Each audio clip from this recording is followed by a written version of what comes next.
เป็นชายไว้ลายชายศาสตร์ทหารยืนหยัดเคียงข้างกันบ่หวั่นภัยใดเลือดเนื้อเฮานี้มอบให้แผ่นดินลาวล้านสร้างหุ่มขาวเฮาสิหักษาไว้เสียงแคนดังก้องฟ้าไกลยังได้ยินหัวใจหักชาติบ่มีวันสั่นคลอนเฮาเป็นทหารของชาติลาวยิ่งใหญ่ป้องกันแผ่นดินนี้ด้วยชีวิตและใจล้านสร้างห่มขาวสิอยู่คู่เฮาไปรวมพลังเอาไว้เพื่อชาติลาวเรืองรอง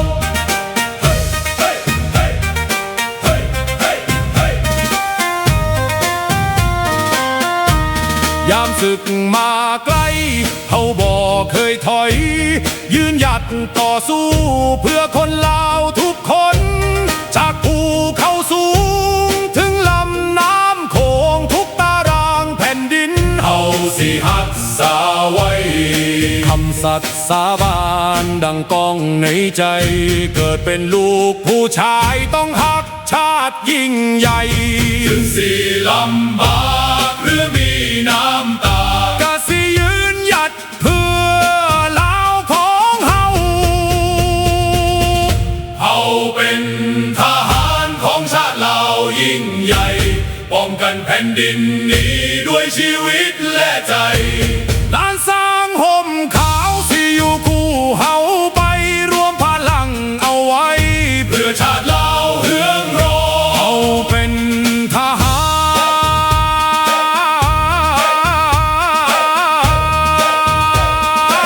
รของชาติลาวยิ่งใหญ่ป้องกันแผ่นดินนี้ด้วยชีวิตและใจ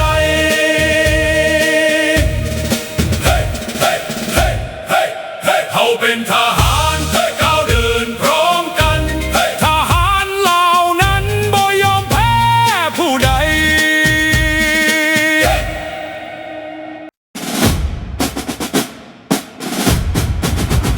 ศาสตร์เราตั้งแต่เดินมาขึ้นชื่อลือชาอยู่ในอาเซียนศาสตร์เราผูกพันไมตรีหวังสามัคคีหักห้องกันหักศาสตร์หักประเทศเขาหักเจ้าปกเกศเกษาหักศาสตร์หักศาสตร์สมาแต่บุหารมาหักษาดินแดนบ่ให้ศาสตร์ใดมาล้วนหาวีอบอุ่นญาติแย่งสิ่งเอาให้คืนเข้ามาลู่วุ่นวายสู้จนตัวตายต้านทานศัตรู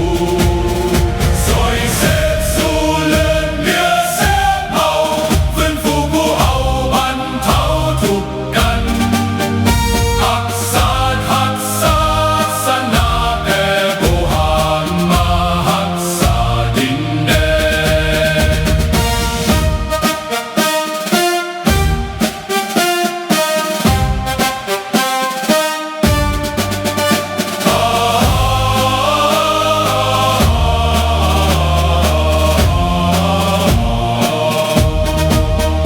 บ่ให้ศาสตร์ใดมาล้วนหาวีลบกวนญาติแย่งสิ่งเอาให้คืนเข้ามาลู่วุ่นวายสู้จนตัวตายต้านทานศัตรู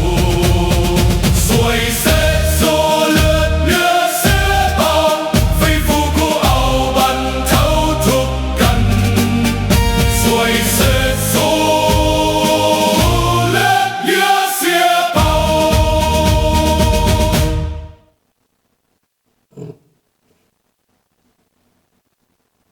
สบายดีพี่น้องลูกหลานคนลาวคนไทยอยู่ใส่ก็แล้วแต่ที่หอมเสรีภาพและประชาธิปไตยทุกท่านยินดีต้อนรับทุกท่านเข้าสู่รายการเสียงประชาชนลาว Voice of the Lao People Welcome to everyone bienvenue à toutes et à tous สวัสดีครับสบายดีพี่น้อง Good morning bonjour เมื่อวานนี้บ่ได้อยู่พี่น้องไปเฮ็ดหลังคาม่างเอาลงเบิดอันปูเก่ามันแล้วก็ใส่ผ้าติดไว้ติดสำหรับสิปูสังกะสีบัดเพราะว่าประเทศหนาวนี่เขาเจ้าก่อนสิปูนี่เขาเจ้าใส่ผ้ากัน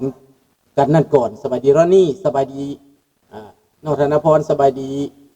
น้องจันทวีและน้องรัตวรและทุกท่านพี่น้องท่านวิรชนและทุกท่านเด้อที่บ่ได้กล่าวสิกล่าวน้ำกับสบายดีทุกท่านไปเฮ็ดมัดมือฝนกระตกแต่ตกบ่แห้งตอนเฮ็ดบัดเฮ็ดแล้วตกมาโอ้ยยังใครแต่ว่าแล้วข้างหนึ่งยังอีกข้างหนึ่งมืออื่นไปอีกไปซ้ำก่อนสิใส่สังกะสีไปเตรียมไว้ว่าซั่นไปไปเตรียมการไว้ไปเตรียมการแปลว่าเฮ็ดเพื่อส่วนร่วมนี่เฮ็ดไว้เพื่อลูกเพื่อหลานนั่นแหละผู้เฒ่ามีเวลาก็ไปเฮ็ด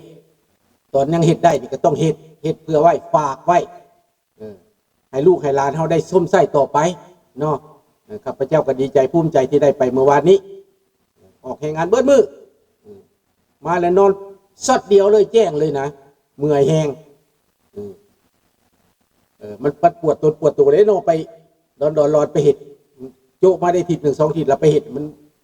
มันก็เมื่อยแต่ว่าก็อิ่มใจอิ่มบุญเนาะอิ่มบุญเอาบุญน้ำกันเด้อพี่น้องเด้ออนุโมทนาสาธุน้ำกันเด้อจะได้อานิสงส์ได้ผลบุญน้ำกันครูบาอาจารย์กันดีอกดีใจเพิ่นก็เฝ้ารอคอยอยู่อยากให้มันแล้วเนาะเที่ยวอยากให้มันแล้วพอข้าพเจ้าสิไปเวเคชั่นจักทีหนึ่งคนใดจะพักไปนี่นะแต่ก็จะข่าวให้เป็นระยะอยู่เดี๋ยวจะไปเวเคชั่นไปพักผ่อนซะก่อนจักทีหนึ่งไปยามน้องทรายว่าสันไปละมื้อนี้ก็จะมาเว้าบอกว่าประเด็นของเฮามีหยัง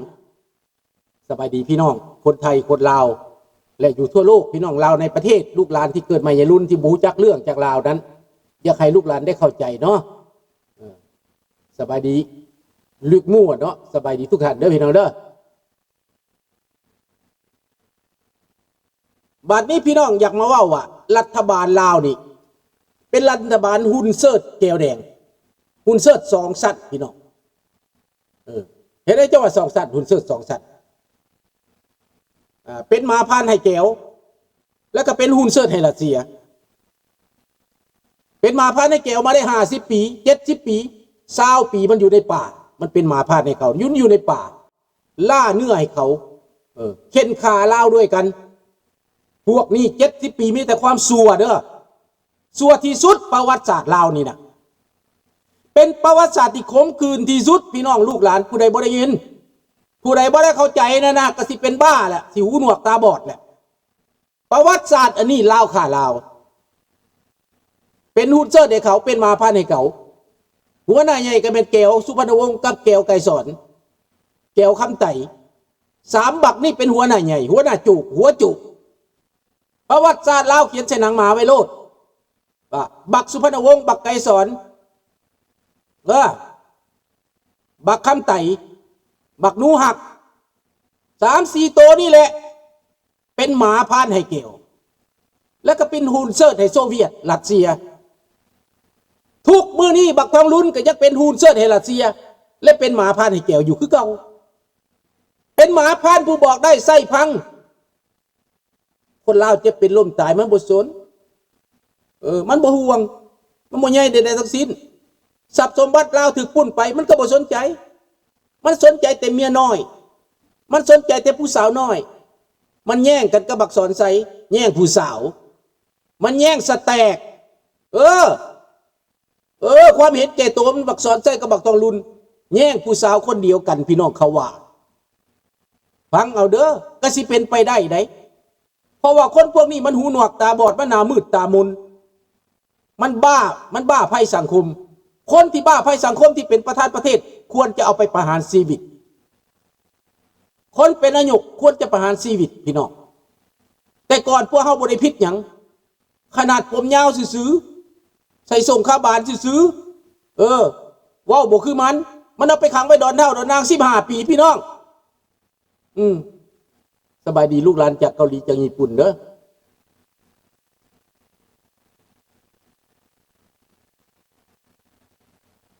อคิมกับน้องเคยมันมาลีภัยอยู่ญี่ปุ่นว่ะอย่าดูน้องสาวหมอคิมกับน้องเคยมันมาลีภัยอยู่ญี่ปุ่นก็อาจสิแม่นเด้เพราะว่ามันส่งทหารไปเกาหลีเหนือน้องสาวมันอาจจะบ่พร้อมเด้มันตายหลายเด้ที่เป็นไปได้ทั้งทุกอันทุกแนวแหละเดี๋ยวจะว่าถึงรัสเซียกับเกาหลีเหนือเด้อแล้วเดี๋ยวนี้บักทองลุ้นน่ะส่งคนลาวไปมอสโกไปเฮียนอยู่มอสโกเขาเอาไปแนวหน้าเขาไปตายอยู่แนวหน้าตายแล้วบ่บอกพี่บ่บอกน้องหายสาบสูญไปเฮียนยาวนานพี่น้องยูเครนตรักไล่ล่าทหารรัสเซียเดี๋ยวนี้นะไล่ล่าคือไล่หนูนี่นะเล่นเข้าไปอยู่ในหูกระหายน้ำลงเอามาเพชรใส่อันนี้คือกันโยนมาเกี้ยงลงไปโยนมาเกี้ยงเล็กขนาดลงไปนะอยู่บ่ได้ดิ้นขึ้นมาบาดเจ็บล้มตายดวงหลายพี่น้องทหารรัสเซียทุกมือนี้มอสโกลุกเป็นไฟแต่บักทองลุ้นยังหูหนวกตาบอดยังบูชาพระลุยบูชาขี้เกิบบูชาของขี้เดียดกาเกี่ยวข้อตีเอาเกาะคอบักทองลุ้นกับเกาะคอบักสอนไซเดอร์กาเกี่ยวข้อตีพี่น้องคนลาวอันนี้บ่แมนของลาวแท้ๆบ่แมนของลาวจักดีมันนิยมส้มซอบมันถือว่ากาเกี่ยวข้อตีนั่นเป็นของเกาะคอมันลงจากอำนาจพี่น้องมันหักษาไว้มันบูชาไว้อันนี้คือความสัวความเลวบักทองลุ้นความจ้าความโง่คนมาจากถ้ำมันจ้าที่สุดความคิดของมันนี่จ้ากว่าหมาพี่น้องหมาก็ยังญาติเจ้าของยังฟังเจ้าของยังหู้บุญคุณแต่บักทองลุ้นนี่บ่มีหยังเบิดคือกับยาความยาฐานงอนเว้านั่นแหละจ้าที่สุดยาฐานงอนก็เว้าออกมาข้าพเจ้ามีเคปมีหยังฟังเว้าออกมานี่เพิ่นเว้าออกมาเพิ่นเสียชีวิตไปแล้วเพิ่นสวรรคตไปแล้วแต่ว่าความเว้าของเพิ่นนั้นยังปักเสียบแทงหัวใจบักทองลุ้นอยู่ทุกเจ้านี่มันเนรคุณกันบ้านเมืองก็บ่เจริญเพิ่นว่ายาฐานงอนเว้าทุกเจ้านี่นะย่านเขาไปอาศัยไผเพิงเขาย่านเขาเอาหยังก็ยอมทางเหนือก็เป็นของจีนหมดแล้วทางใต้ก็เป็นของแก้วหมดแล้วอันนี้ก็ย่านเข้าเบิดคนลาวนี่มือสิทุกข์ที่ยากอย่าถ่านงอนเว้านะมือสิลำบากกากรรมย้อนผู้นำนั่นบ่รู้จักความจริงบ่เบิ่งอีหยังหูหนวกตาบอดอย่าถ่านงอนเว้าก็สิมีเหตุผลได้คนลาวทั้งประเทศยังสิบ่ตื่นบ่ยังสิบ่หูมือบ่ยังสินอนหลับอยู่บ่แม่นบ่ล่ะเพิ่นเว้าออกมาคักแน่ได้พี่น้องครูบาในวัดน่ะก็ยังเว้านะพี่น้องข้าพเจ้าก็หากะได้ยินในเมืองลาวนี่พระมีเงินเดือนได้พระสังกัดพรรคคอมมิวนิสต์ได้พี่น้องเอ้ยพระสังกัดคอมมิวนิสต์พระแต่ก่อนบ่ได้กินเงินเดือนนี่เด้อเป็นเจ้าคณะแขวงเจ้าคณะเมืองแต่บ่ได้กินเงินเดือนพระแต่ก่อนนั่นน่ะไม่แล้วพวกนามสกุลขายศาสตร์พรสบายดีพระบริคัดปืนสั่นแต่พระคู่มือนี้สังกัดกินเงินเดือนมีสั้นมีเหรียญมีใบย่องย่อพระคู่มือนี่นะมันบ่ได้ให้เป็นพระคือแต่ก่อนได้เป็นพระแบบนั้นได้ข้าพเจ้าได้ยินมานี่นะพระกินเงินเดือนพระมีสั้นพระสังกัดพรรครัฐได้พี่น้องเอ้ยฟังเอาเด้อผู้ใดบูจักเด้อบอกกันเด้อพระสงฆ์เจ้าสังกัดพรรครัฐและพวกอยู่นอกนี้ก็อยากดิ้นรนไปสังกัดพรรครัฐคือกันพรรครัฐต้องไปหาวัดนั่นวัดนี่ทูตต้องไปหาพรรคนั่นพรรคนี่สิไปแต่งตั้งสิไปแต่งตั้งเด้คิดเอาเด้อนี่แหละ